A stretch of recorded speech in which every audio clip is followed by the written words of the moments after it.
Hello and welcome to another exclusive review with me, Alex Belfield, here at celebrityradio.biz, where last year we had over 8 million minutes viewed on YouTube. This week we visit the Nottingham Playhouse for Aladdin, the brand new pantomime by Kenneth Alan Taylor, returning for his 26th consecutive pantomime at the venue. I first visited Panto at the Playhouse over 30 years ago. Renowned for glorious costumes and traditional Panto gags, this show does not fail to offer 2.5 hours of authentic, traditional, familiar and old school entertainment.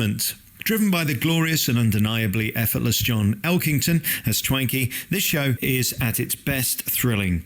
The Honey G, Train and Can't Stop the Feeling scenes were inspired and prove that Panto can be just as hysterical and or relevant in 2016 as it was when it first was staged in 1788. Sadly though, outside all of the above, this show felt a little outdated, tired and script heavy.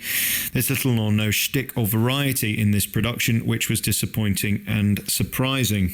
With only one current hit, rushed references to Frozen and Pen and Pineapple, which I hadn't heard of before tonight, despite having 167 million hits on YouTube, and 2 topical gags, this could have easily been staged in 1990 when Taylor first arrived.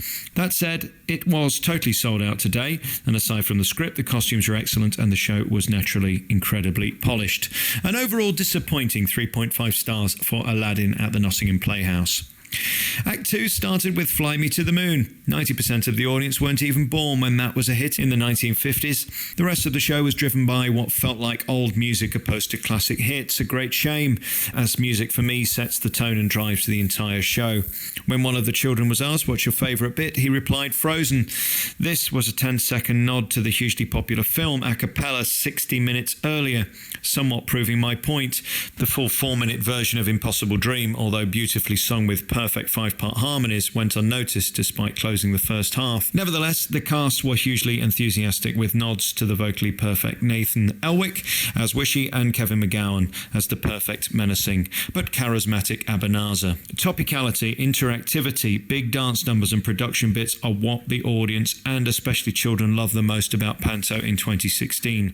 These bits were few and far between at the Playhouse, leading me to find the show slightly lazy. It's Behind You and Oh Yes You Can, Oh No You Can't were nowhere to be seen, which just leaves me confused as it's slightly bizarre. Nevertheless, this feels more like a true telling of Aladdin than a modern interactive gag-packed panto, captivating and entertaining multimedia-aware audiences. With such stiff competition for entertainment, I fear this show will have to try harder moving forward, but I do love the venue, heritage and dedication of the cast.